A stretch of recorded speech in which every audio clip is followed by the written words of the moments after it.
Good morning class 11। हम economics में chapter number 4 organisation of data study कर रहे हैं। मैंने आपको बताया था why organisation of data is important and what are the different thing that you have to done in organisation of data. तो first and foremost thing that we have to do is classification of data. फिर मैंने आपको बताया था classification होता क्या है। Classification होता है डिफरेंट ग्रुप्स में, डिफरेंट क्लास में डेटा को जो हमारे पास होता है उसको कैटेगराइज करना, उसको डिवाइड करना। तो क्यों होता है ऐसा? जो डेटा होता है हमारे पास वो कैसा होता है? रॉ फॉर्म में होता है। कैसा होता है? अनडिस्टर्ब डेटा होता है, बेकार डेटा। मतलब बेकार तो नहीं कह सकते, लेकिन जो डेटा होता है वो कैसा होता है? डिस्टर्ब होता है। उसका कोई पर्टिकुलर पैटर्न नहीं होता, उसका कोई पर्टिकुलर सीरीज नहीं होती। तो उस डेटा को हम क्या करते हैं? डिफरेंट डिफरेंट ग्रुप्स में कैटेगराइज कर देते हैं on the basis of its similarity के हिसाब से। जैसे मैंने आपको डिफरेंट डिफरेंट चीजें बताई थी, हम एज के अकॉर्डिंग, लिटरेसी के अकॉर्डिंग, इनकम के अकॉर्डिंग और डिफरेंट डिफरेंट सिमिलैरिटी के अकॉर्डिंग डेटा को कैटेगराइज कर सकते हैं अलग अलग ग्रुप्स में या अलग अलग क्लासेस में। मैंने आपको बताया था कि क्या कैरेक्टरिस्टिक्स हैं, ऑब्जेक्टिव्स क्या हैं क्लासिफिकेशन के। और मैंने आपको डिफरेंट टाइप्स ऑफ क्लासिफिकेशन भी बताया था कि ज्योग्राफिकल क्लासिफिकेशन हम कर सकते हैं, क्रोनोलॉजिकल हम क्लासिफिकेशन कर सकते हैं, क्वालिटेटिव और क्वांटिटेटिव क्लासिफिकेशन हम कर सकते हैं। उसके बाद हमने कॉन्सेप्ट ऑफ वेरिएबल्स के बारे में पढ़ा था।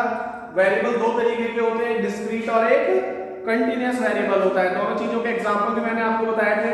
आज जो हम टॉपिक इसमें स्टार्ट करेंगे उसे पढ़ेंगे हम raw data. What is raw data? Raw माने आप जानते हैं ना, कच्चा होता है। तो रॉ, अब डेटा तो कच्चा होता नहीं है, लेकिन रॉ डेटा का मतलब होता है that is not properly classified, that is not properly arranged, that is not properly divided। यानी कि जो डेटा जैसा है, जैसा हम कलेक्ट करके लाते हैं, that remains in raw form, यानी कि वो प्रॉपर्ली अरेंजमेंट उसका नहीं होता, उसको प्रॉपर्ली क्लासिफिकेशन नहीं होता। तो उसमें हम उसे क्या कहते हैं? रॉ डेटा कहते हैं। रॉ माने कच्चा होता है। वैसे the mass of data in its crude form, crude का मतलब जैसा वो आया है वैसा का वैसा डेटा जो होता है, that is known as raw data. It is an unorganised mass of the various items. ये कैसा होता है? अनऑर्गेनाइज्ड होता है। These are yet to be organised by the investigator, जिसे इन्वेस्टिगेटर क्या करता है? ऑर्गेनाइज करता है, रीस्ट्रक्चर करता है, डिवाइड करता है, क्लासिफाई करता है according to the similarity of the data in different groups and different classes. अब कैसे करेंगे आगे? Conversion of raw data into statistical series. कैसे हम रॉ डेटा को स्टैटिस्टिकल सीरीज में कन्वर्ट कर सकते हैं। अब मेरे पास जो टाइप्स ऑफ स्टैटिस्टिकल सीरीज है वो दो तरीके से हो सकती है। एक तो इंडिविजुअल सीरीज और सीरीज विदाउट फ्रीक्वेंसी हो सकती है, और दूसरा फ्रीक्वेंसी सीरीज और सीरीज विद फ्रीक्वेंसी हो सकता है। तो आज हम बात करेंगे टाइप्स ऑफ सीरीज के बारे में। तो टाइप्स ऑफ सीरीज को हम दो तरीके से बाइफरकेट कर सकते हैं। टाइप्स ऑफ सीरीज को हम कैसे कर सकते हैं? जो हम डेटा को, रॉ डेटा को जब हम क्लासिफाई करते हैं तो कैसे करते हैं? हम दो तरीके से सीरीज फॉर्म कर सकते हैं। एक तो हमारे पास होता है इंडिविजुअल सीरीज, ये हो गया मेरे पास इंडिविजुअल सीरीज, और दूसरा हो गया मेरे पास फ्रीक्वेंसी सीरीज।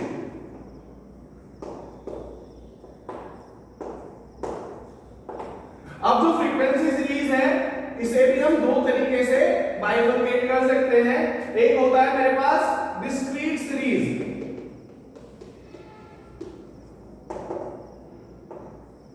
और दूसरा मेरे पास आता है फ्रीक्वेंसी डिस्ट्रीब्यूशन, जिसे हम आगे पढ़ेंगे।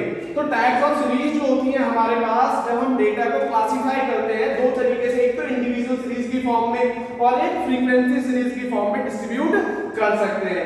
तो यहाँ पर फ्रीक्वेंसी सीरीज को फिर से दो भागों में हमने डिस्ट्रीब्यूट किया है। एक हमारे पास डिस्क्रीट सीरीज होती है और एक हमारे पास फ्रीक्वेंसी डिस्ट्रीब्यूशन होता है। तो सबसे पहले हम इंडिविजुअल सीरीज के बारे में पढ़ेंगे। तो इंडिविजुअल सीरीज क्या होता है?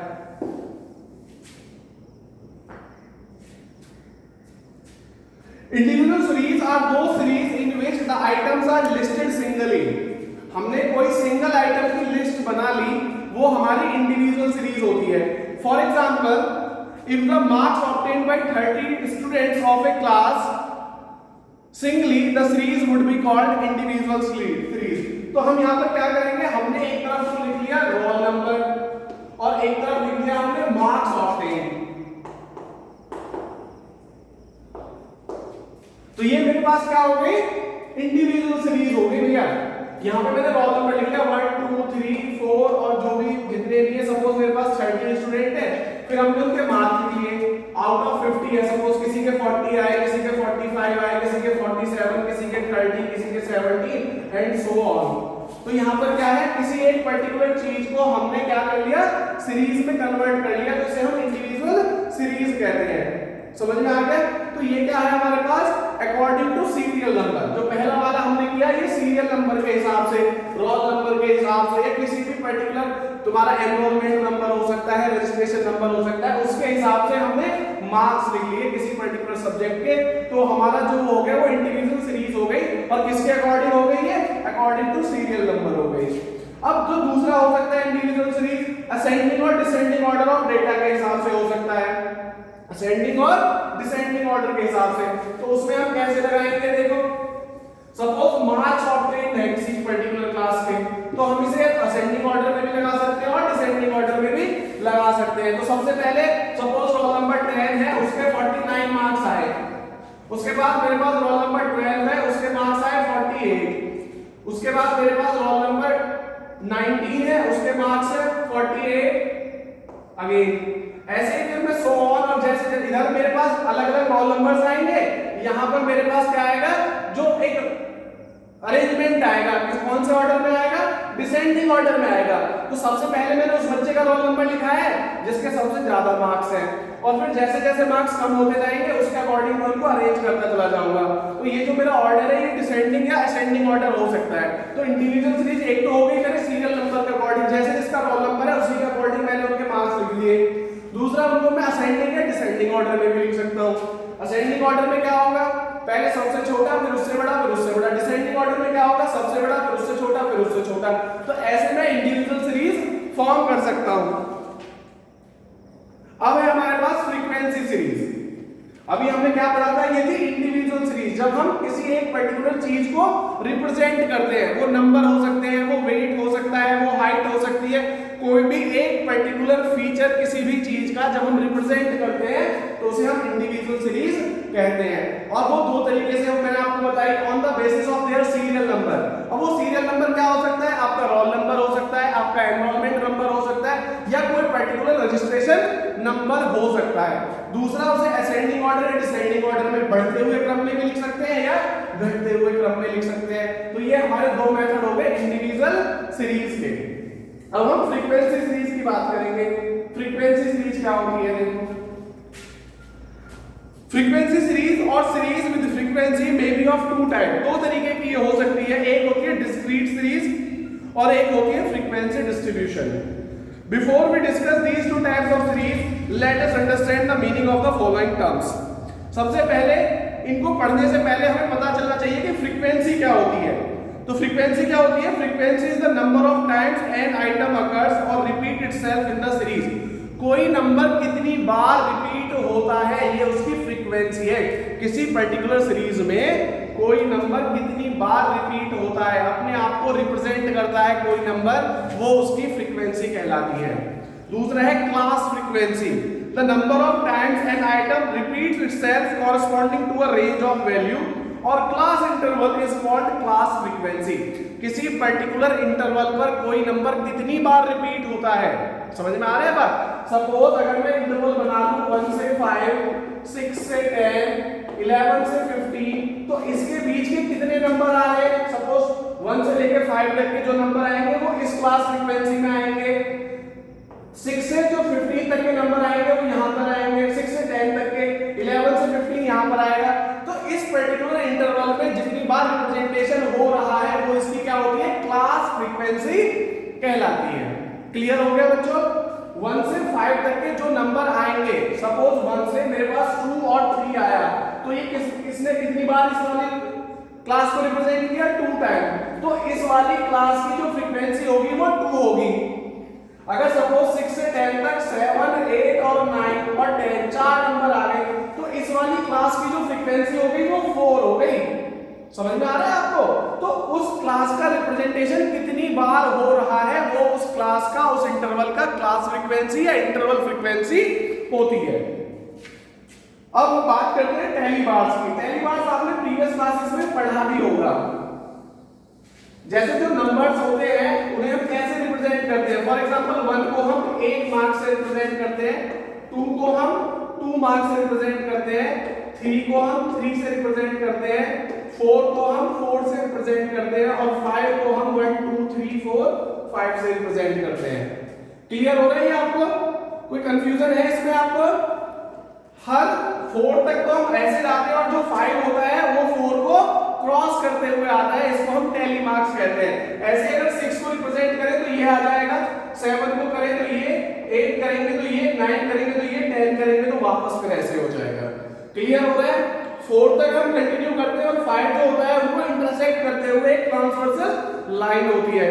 तो टैली मार्क्स समझ में आ गया। तो 3 चीजें हमने पढ़ी इसमें, फ्रीक्वेंसी, क्लास फ्रीक्वेंसी या इंटरवल फ्रीक्वेंसी क्या होती है, और तीसरा टैली मार्क्स क्या होते हैं। अब इसमें हम पढ़ेंगे डिस्क्रीट सीरीज और फ्रीक्वेंसी एरे क्या होता है।